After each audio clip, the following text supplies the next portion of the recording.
Na livraria ali fora, na For God Store. Irmãos, vamos comprar a Bíblia.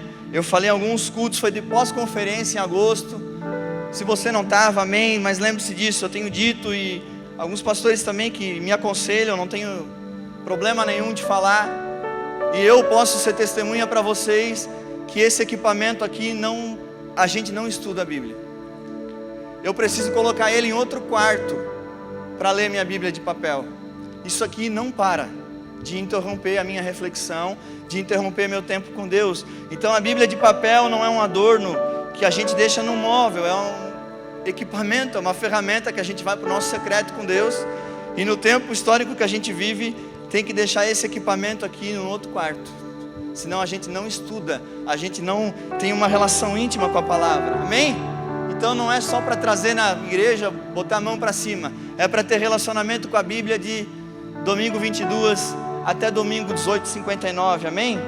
Glória a Deus. Mas lá em Filipenses capítulo 1, versículo 27, diz assim, o apóstolo Paulo para a igreja de Filipos: acima de tudo, vivam de modo digno do evangelho de Cristo, para que ou indo até aí para vê-los, ou estando ausente, ele escreve essa carta ausente, ele escreve de Roma, eu ouço a respeito de vocês que estão firmes em um só espírito, como uma só alma, lutando juntos pela fé do Evangelho, e que em nada se sentem intimidados pelos adversários, pois o que para eles é prova evidente de perdição, para vocês é sinal de salvação, e isto da parte de Deus, porque vocês receberam a graça de sofrer por Cristo, e não somente de crer nele, pois vocês têm o mesmo combate que viram em mim, e que agora estão ouvindo, que continuo a ter.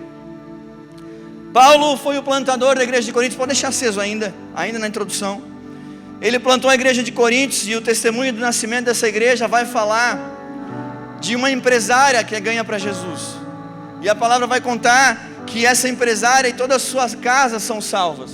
Toda a casa dessa empresária se rende ao Senhor, e é numa reunião numa casa, como se fosse o nosso GP. É assim que uma empresária ganha para Jesus, e ela vai ser uma das fundadoras daquela igreja, vai ficar na história. Uma empresária asiática se converte, e toda a sua família e ela são batizados em nome de Jesus. E na mesma cidade de Filipos, onde nasce a igreja dos filipenses, é onde um carcereiro da prisão em que Paulo e Silas estavam presos, ao invés de tentar o suicídio, ao se deparar com a experiência do Deus sobrenatural, que Paulo e Silas cantavam e louvavam numa prisão, que Paulo e Silas não se atentaram à situação, à circunstância que eles viviam, porque de dentro de uma prisão eles louvavam e adoravam a Deus. Um carcereiro que cogitou o suicídio é salvo naquela cidade. Ele vem a ser um Deus, o nosso Deus, que salva funcionário público e empresário. Prováveis talvez e improváveis, eu não sei qual deles seriam os improváveis, mas talvez um carcereiro numa prisão, que assiste uma cena improvável, que é dois homens adorarem a Jesus num momento de cárcere. Talvez ele seria o mais improvável, mas improvável não é o carcereiro ser salvo, improvável era Paulo e Silas adorar a Jesus no momento de prisão, não olhando para as suas circunstâncias, mas olhando para o Deus que eles serviam. A igreja de Filipos nasce, dos filipenses nasce, nesse contexto, de pessoas diferentes sendo salvas. Como não lembrar de mim e de você? Comunidade, família de fé, diferentes, é só o que eu e você somos, diferentes, mas que um dia Jesus também teve graça e nos alcançou. Filipos era como se fosse a Roma da Macedônia. Filipos é a porta de entrada da plantação das igrejas de Paulo no ocidente, no que é hoje a Europa. É uma cidade estratégica. Paulo abre igrejas em cidades estratégicas para que o evangelho avance, e avance cada vez mais rápido. Glória a Deus por isso. E Filipos também era reconhecida por uma igreja parceira financeiramente de Paulo. Ela não só sustenta Paulo quando ele está na Macedônia, mas ela sustenta Paulo pastoreando a igreja de Corinto. Enquanto Paulo está pastoreando Corinto, a Macedônia, Filipos está ajudando ele financeiramente como pastor. É como se fosse pastor em Curitiba e a igreja de Joinville continua abençoando o ministério do pastor de Joinville. É exatamente isso, que Filipos era extremamente generosa. Então, como todas as cartas de Paulo, como 80% do Novo Testamento escrito por ele, mas nas cartas que ele direciona para igrejas, ele não encontra só qualidades, ele não encontra só vantagens, ele encontra problemas. Colossenses, Tessalonicenses, a igreja de Corinto, a principal delas eu diria, em que eles voam nos dons espirituais, voam nos dons do sobrenatural de Deus, mas é a carta que Paulo mais admoesta, a carta que Paulo mais fala, que eles estavam usando os dons, que eles estavam pecando no amor. 1 Coríntios 13 é sobre Corinto estar falhando no amor. É lindo de ler, mas o propósito daquilo é porque eles estavam falhando, como igreja, no propósito do amor. Mas voltando para Filipenses, depois da introdução que Paulo encontra um problema de unidade, tinha duas lideranças, Evódia e Síntica, e nós já falamos aqui nesse texto do capítulo 1 sobre o problema de unidade, o problema de falta da mesma visão, o problema de partidarismo. Não é esse o problema que nós vamos mencionar nessa noite. Eu gosto de pegar o final dos capítulos, como fizemos agora, e pular para o capítulo seguinte, é o capítulo 2, que nós vamos fazer nessa noite de forma principal. No capítulo 2, Paulo pega o que seriam os problemas da igreja de Filipos, e ele destrincha. Paulo pega problemas, ele é o maior teólogo talvez que já existiu. Estudiosos vão dizer que Paulo seria, no nosso tempo, PhD, pós-doutorado em teologia. E Paulo, ele não é um teólogo de gabinete, nem um teólogo de Instagram. Paulo é pastor. E Paulo, além da teologia, ele sabe aplicar, ele sabe executar a palavra, dar estratégias e caminhos para as pessoas buscarem as suas soluções. Paulo não é só um mestre de letra, ele é um mestre de prática da letra. Ele é um mestre de dar caminhos para uma igreja. A sua palavra, escrita, inspirada por Deus, mas escrita por suas mãos, está aqui. 10/11/2024, sendo inspirada pelo Espírito Santo, para ser pregada ainda hoje para cristãos, no nosso tempo. Paulo é muito importante para nós como cristãos. E na aplicação disso, Paulo entra no capítulo 2, e agora, por isso as luzes acesas ainda. Paulo entra na solução, ele fala, eu encontrei os defeitos, eu estou sabendo, os caras que traziam e levavam essas cartas, trazendo as informações para Paulo, a galera do grupo do WhatsApp de Paulo, seria isso no nosso tempo, amém? Trouxeram um problema para mim, e eu estou dando a resposta para vocês, Filipenses. Capítulo 2, versículo 1 diz assim: portanto, se existe alguma exortação em Cristo, alguma consolação de amor, alguma comunhão do Espírito, e eu quero que você se atente no versículo 1 para a palavra exortação. A palavra exortação tem o propósito, o significado inclusive de encorajamento. Exortar significa encorajar. Então, se existe algum encorajamento em Cristo, alguma consolação de amor, alguma comunhão no Espírito, se há profundo afeto e sentimento de compaixão, então completem a minha alegria, diz o apóstolo Paulo, tendo o mesmo modo de pensar, tendo o mesmo amor e sendo unidos de alma e mente. Aqui Paulo começa a dar a letra para eles dos problemas que haviam sido trazidos para ele. E aí ele entra em amor, apresentando Cristo, apresentando que ele sabia qual era a fórmula de sair daquele problema que eles estavam passando. Versículo 3 diz: não façam nada por interesse pessoal ou vaidade, mas por humildade, cada um considerando os outros superiores a si mesmo, não tendo em vista somente os seus próprios interesses, mas também os dos outros. Paulo apresenta um modelo de liderança de Cristo, um modelo de serviço de Cristo, um modelo de amor de Cristo. Não façam nada por interesse pessoal ou vaidade, mas por humildade. E o principal das características de Jesus é a humildade. Esse Jesus que se apresenta a nós como o máximo de Deus, é o máximo que Deus podia dar, e Ele o deu para a humanidade, para mim e para a sua salvação. Ele era humilde, Ele não era vaidoso, Ele colocava os outros acima de si. Cristo é um modelo que traz soluções para a igreja de Filipos, e é um modelo que traz soluções para mim e para a sua vida. Mas talvez a nossa geração não tenha sido apresentada para o Cristo correto, para o Cristo de Filipenses. o Cristo do Evangelho, o Cristo que na verdade é o único Cristo.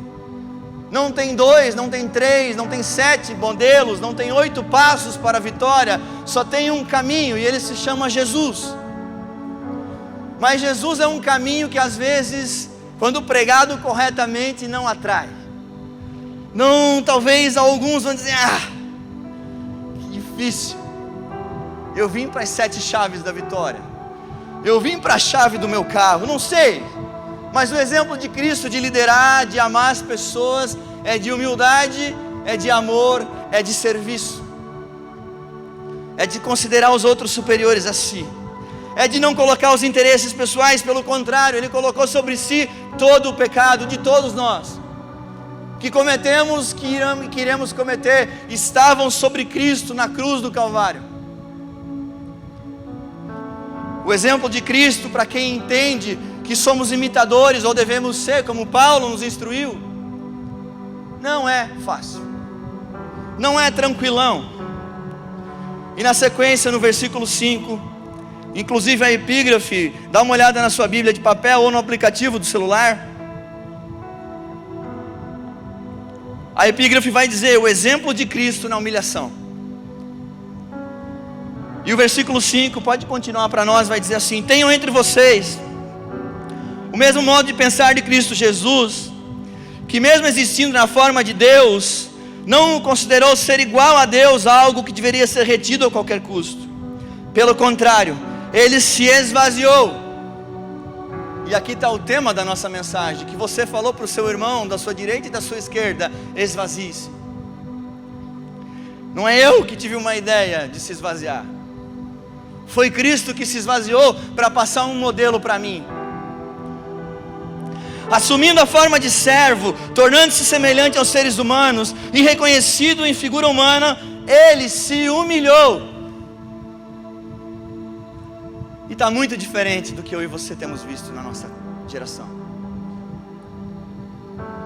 Mas eu vou terminar o texto para a gente apagar as luzes.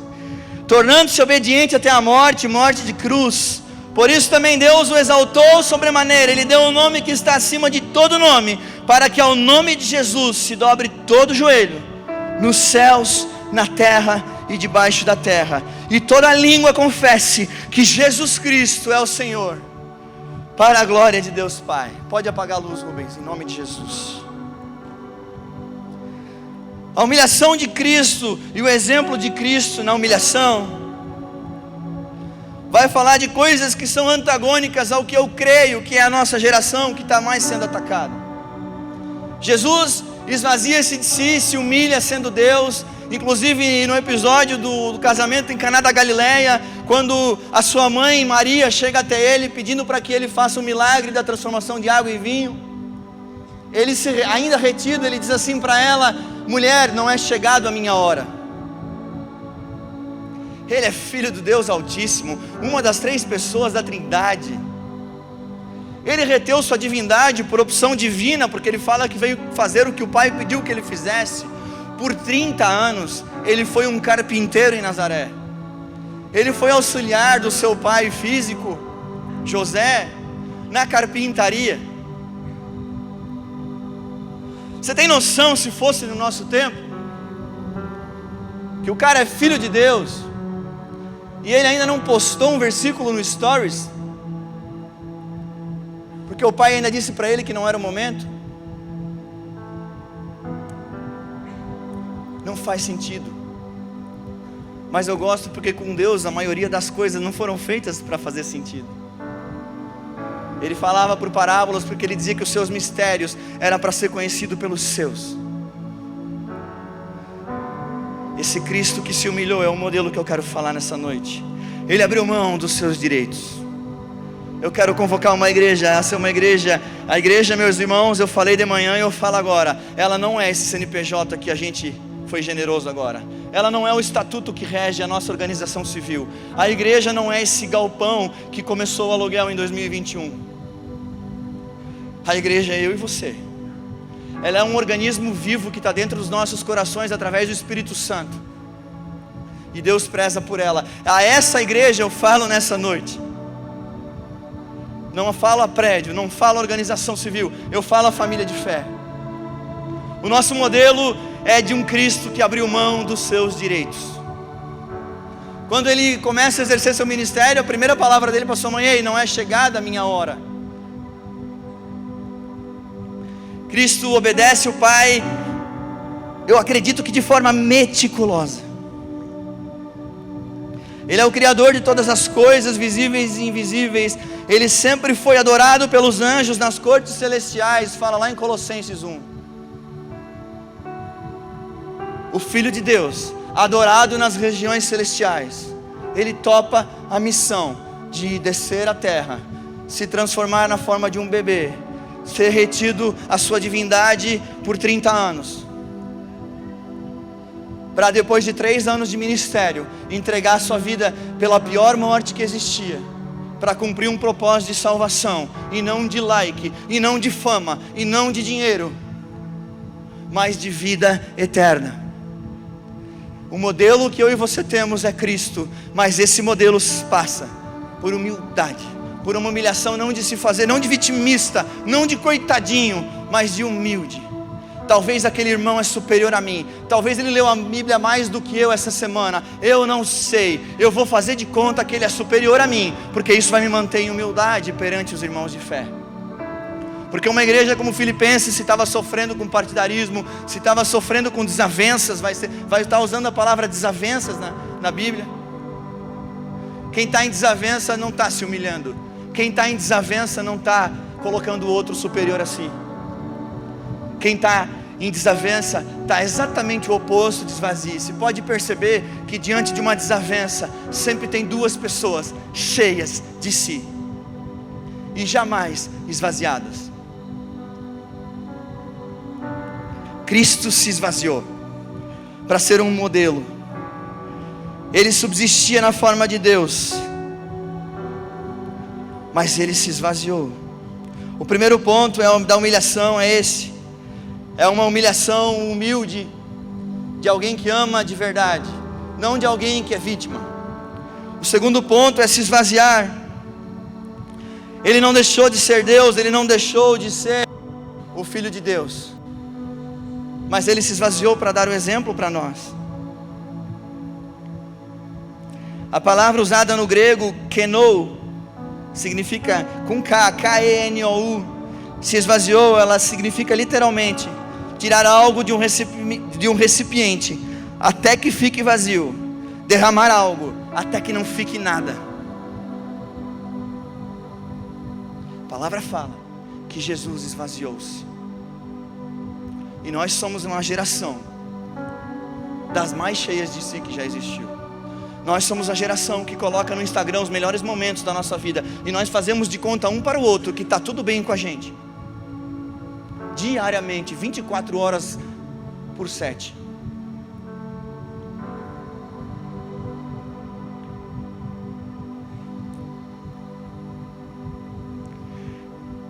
Ao invés de oferir vantagens por ser filho de Deus, Jesus faz o contrário. Jesus considera todos superiores a si, com humildade, uma humilhação bíblica. Ele renunciou à sua relação favorável à lei divina. Ele fala em todos os momentos que ele veio cumprir a vontade do Pai. Ele podia ter chegado aqui, meus irmãos, e dito: ei, eu sou filho de Deus, eu sou importante pra caramba, meu pai até falou umas coisas lá em cima, mas na verdade eu já estou pensando diferente, vamos começar isso aqui de outro jeito. Vamos fazer 480 milagres aos 29 anos. Eu posso. Vai que eu não faço o meu 1 milhão até os 30. Já pensou, Jesus? Desse formato?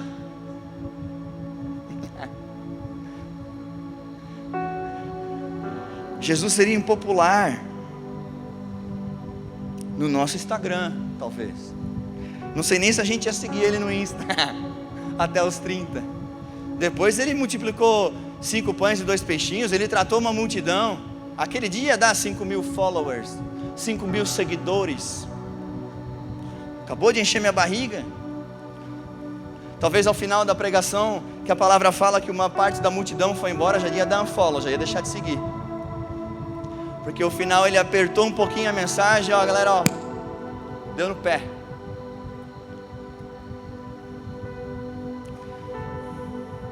Ele serviu, se humilhou, abriu mão dos seus direitos e serviu. O Filho de Deus não nasceu num palácio. O Rei dos Reis nasceu numa manjedoura em Nazaré, num lugar humilde, num lugar que os judeus falavam que não saía nada de bom de lá. Saiu. Glória a Deus.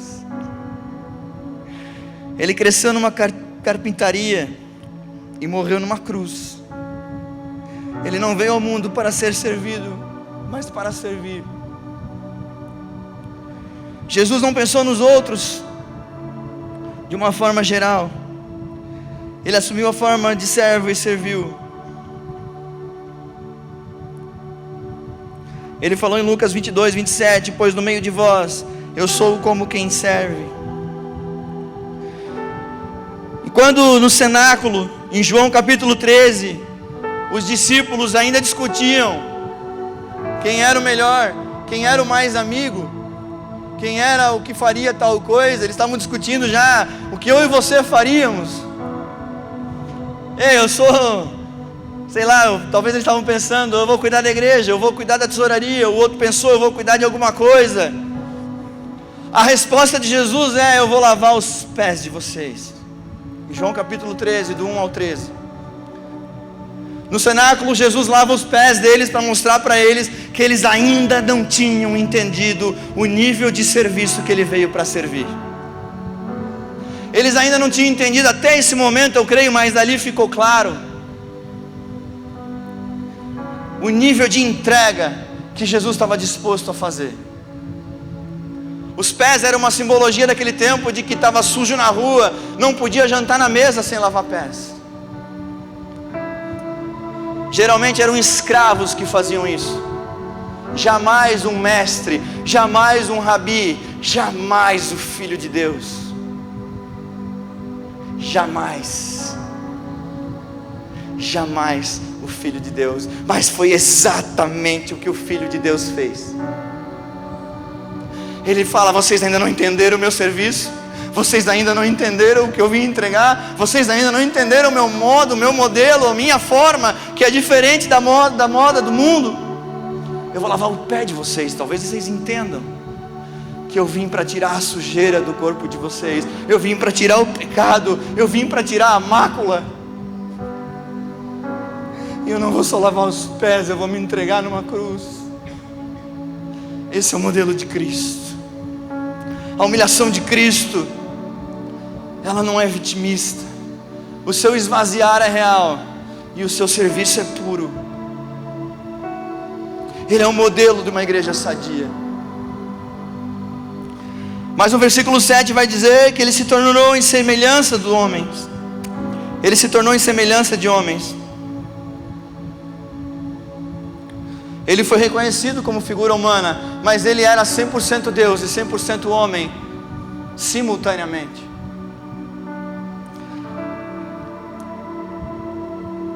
A divindade dele não era abstrata, não era talvez imaginária, ele era 100% Deus, ele estava em figura humana, mas ele era Deus, enquanto quem via ele passar, via um ser humano igual ver eu e você passando.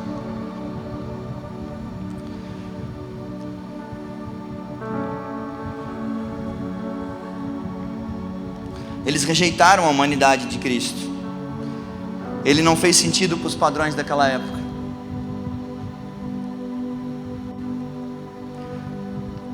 Ele foi rejeitado, porque a sua humanidade, a sua humildade, o seu serviço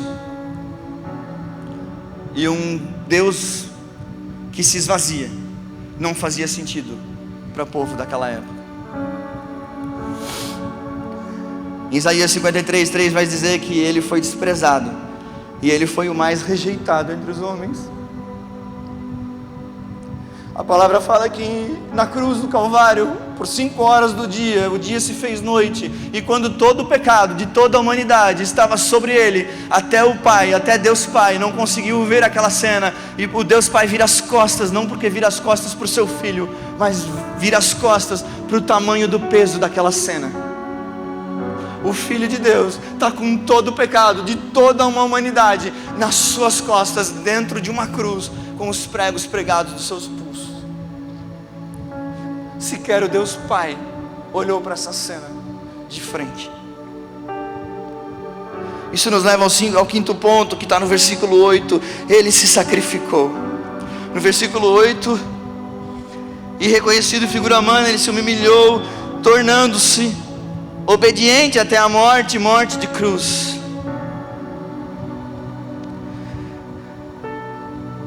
O Filho de Deus, que podia fazer o que quisesse, foi obediente até o fim. E às vezes nós não somos obedientes por tão pouco, mas por tão pouco a gente se rebela, a gente fala: quer saber, eu estou bravo essa semana, está difícil. Eu falo por mim também, está pesado. Esses dias eu falei até uma palavra nova para dizer como estava pesado para mim. Achei até uma palavra diferente no dicionário. Jesus foi obediente o tempo todo, o nosso modelo. Ele se sacrificou.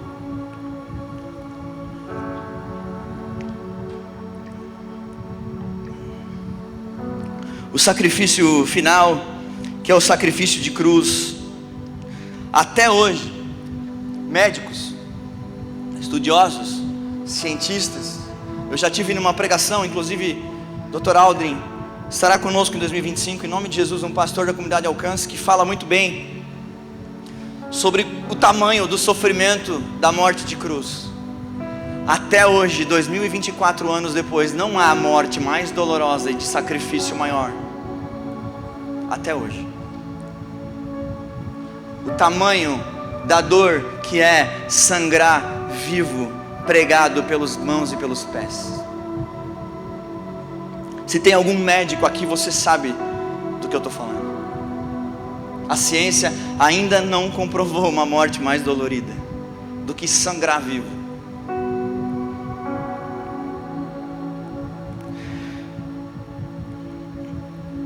Ela era dolorosa, ela era ultrajante e ela era maldita. Toda a vergonha possível de juntar tudo numa coisa só era o significado do sacrifício que Cristo fez por mim e por você.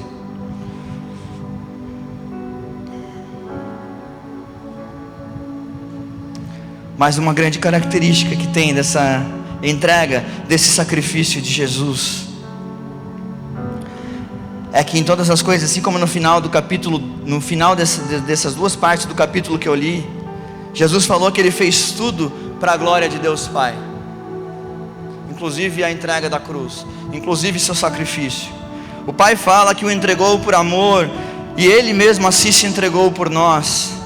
Em 1 Coríntios 15, 3 vai dizer que Ele morreu pelos nossos pecados. Nós o crucificamos. A cruz do Calvário era o nosso lugar, mas Ele se entregou. Mas eu estou te falando essa palavra, essa mensagem nessa noite para te levar. Eu já falei de vanglória, da glória vã, que talvez uma comunidade como Filipos e talvez uma comunidade como a nossa possa reproduzir. Glórias vãs, vanglórias. Ela leva essa mensagem agora para um momento de uma glória que não é vã, de uma glória que eu e você temos que nos gloriar e nos exaltar. Só tem um detalhe: ela não é nossa. Eu e você não fizemos nada por ela. Eu e você não fizemos absolutamente nada. Nós não acrescentamos uma fagulha de tijolo à construção da salvação. A obra que Cristo fez no Monte Calvário. Ao terceiro dia o Pai o ressuscitou. O Pai mostrou que nem a morte, como nós cantamos aqui, tinha um aguilhão sobre a divindade de Cristo. A morte perde, a ressurreição é real. A palavra fala que mais de 500 pessoas o viram ascender ao céu, além dos discípulos e testemunhas. A exaltação de Cristo, ela é disponível para nós. E o versículo 9 vai apontar para isso. Por isso também Deus o exaltou sobremaneira e lhe deu um nome que está acima de todo nome. Jesus restaura o lugar de Deus na criação. Ele restaura aquilo que era necessário. Uma vitória para sempre. Uma vitória que não tem como contestá-la. Uma vitória que nenhum outro homem, Deus ou Deus homem que sequer existiu, conquistou. Uma vitória que separa a história da humanidade do Ocidente e também de países do Oriente, de antes e depois de Cristo.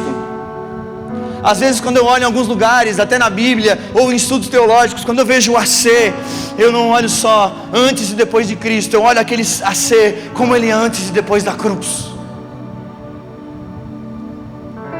Ah, como a cruz é o nosso lugar máximo de exaltação. Nisso nós nos gloriamos, nisso nós nos exaltamos. Essa glória não é vã. Essa glória, essa exaltação é incomparável. Os homens o cuspiram, mas Deus o exaltou. Os homens lhe deram nomes insultuosos, eles insultaram Jesus. O ladrão de um lado disse: se você realmente é o Filho de Deus, salve-se a si mesmo. Mas Deus diz: esse é o Filho, esse é o Jesus, esse é o nome que será acima de todo nome.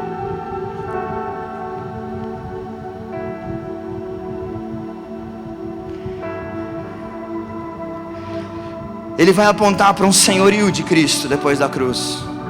Jesus não é mais só o nosso Salvador, Jesus é o nosso Senhor. Ele vem e completa toda uma obra pensada do Pai.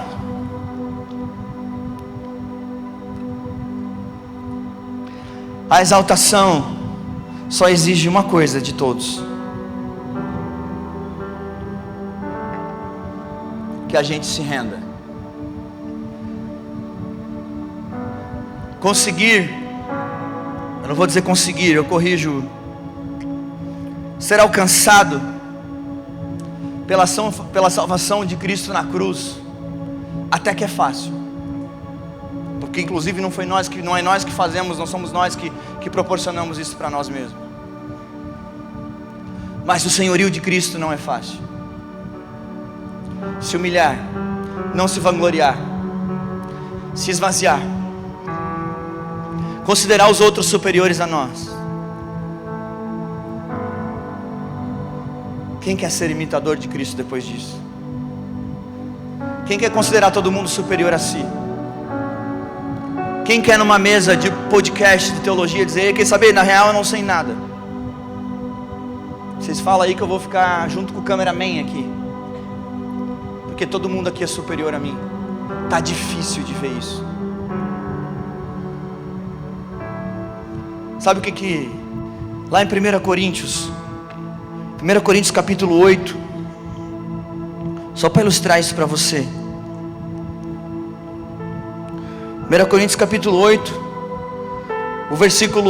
a parte B do versículo 1 diz assim: o conhecimento leva ao orgulho. E é o apóstolo Paulo falando isso para Corinto. Mas o amor edifica. Se alguém julga conhecer alguma coisa, ainda não conhece como deveria conhecer. Mas se alguém ama a Deus, esse é conhecido por Ele. A gente adquire conhecimento para quê? Para bater nos nossos irmãos com a Bíblia?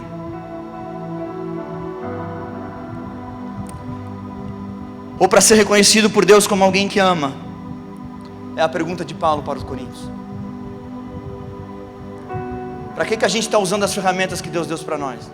Deus deu para nós? Para ser humilde? Para considerar o outro superior? Ou para ser a geração mais cheia de si que já existiu? Voltando para a exaltação, esse ponto tinha que ser construído em 1 Coríntios 8.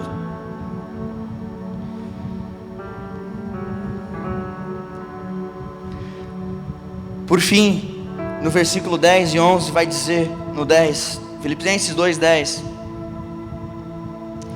para que ao nome de Jesus se dobre todo o joelho nos céus, na terra e debaixo da terra. Um dia, aqueles que estão na glória, aqueles que estarão na terra, não sei se vai ser na nossa geração, e aqueles que estarão no inferno, se dobrarão ao nome de Jesus Cristo de Nazaré. É isso que Filipenses 2:10 está falando. Haverá um dia que todo joelho, que toda língua confessará que Jesus Cristo é o Senhor. Quer eu queira, quer nós queiramos ou não, este dia está declarado profeticamente nas Escrituras para a igreja de Filipenses.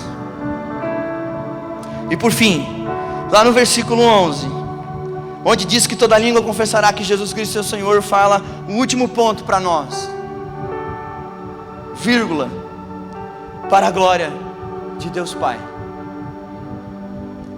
Em outro lugar da Escritura, agora não lembro, vai dizer: quer comamos, quer bebemos, fazemos tudo para a glória de Deus. Nós não viemos para a Quarta Eleve para fazer um culto legal. Nós não trazemos o pastor Robson Mafra na quarta-feira porque ele é cool. A gente está fazendo para a glória de Deus. A gente está capacitando homens no dia 21/11, é para formar famílias à luz da Bíblia, é para transformar uma sociedade. Porque em Oséias 6 diz que sem conhecimento o povo padece, o povo perece. Nós precisamos crescer em hombridade, nós precisamos crescer como família de fé para a glória de Deus. E o que vai glorificar a Deus nessa terra é ser crente ao modelo de Cristo, é ser crente ao modelo de humildade, a um modelo de hombridade, a um modelo de casamentos saudáveis, de homens que tratam suas mulheres com amor, de mulheres que tratam seus maridos com amor, de gente que é sadia na educação dos filhos, para a glória de Deus Pai.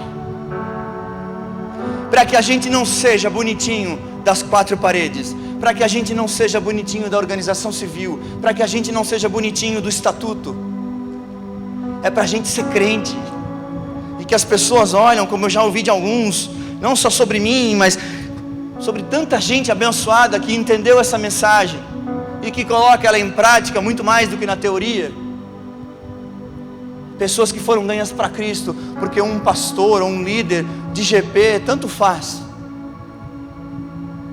A outra pessoa disse assim: o que tem em você? Que quando você entrou aqui tudo mudou. Por que você sorri todo dia? Você não tem problema? O que é o motivo do teu sorriso? Pessoas que não conhecem a Cristo passam a conhecê-lo através do teu sorriso de 7 dias. Não porque você não tem prova, não porque você não tem aflição, mas porque você tem esse Jesus, porque você tem o Cristo ressurreto e o Espírito Santo de Deus dentro de você, porque você já entendeu que não vem para o culto para botar gente numa cadeira, você vem para o culto para a glória de Deus Pai. Você foge de desavença, você entendeu a mensagem do bem-aventurados são os pacificadores. Felizes são aqueles que pacificam as situações. Felizes são aqueles que não colocam lenha na fogueira. É isso que é ser pacificador. Há pouco tempo eu estava numa reunião lá em Brusque, e eu vi um marmanjo de 67 anos vir para mim e justificando as suas desavenças, justificando as suas brigas, justificando. E segundo o que ele me dizia, ele serve a Cristo. E eu humildemente falei da bem-aventurança de ser pacificador. Eu falei: olha, você já viu a bem-aventurança do felizes são os pacificadores? O chamado de Cristo para nós é ser pacificador, não é ficar na desavença. Por que você não cede para com essa pessoa? Eu parecia um ET. Por que eu falo isso nessa noite? Porque a maturidade espiritual, ela tem que nos levar a algum lugar de fruto, de resultado, de saída da teoria para a prática, como Paulo estava provocando aos Filipenses. Paulo no fim está dizendo: vocês se perderam em vocês e não estão mais fazendo para a glória de Deus Pai. Só não entende quem não quer.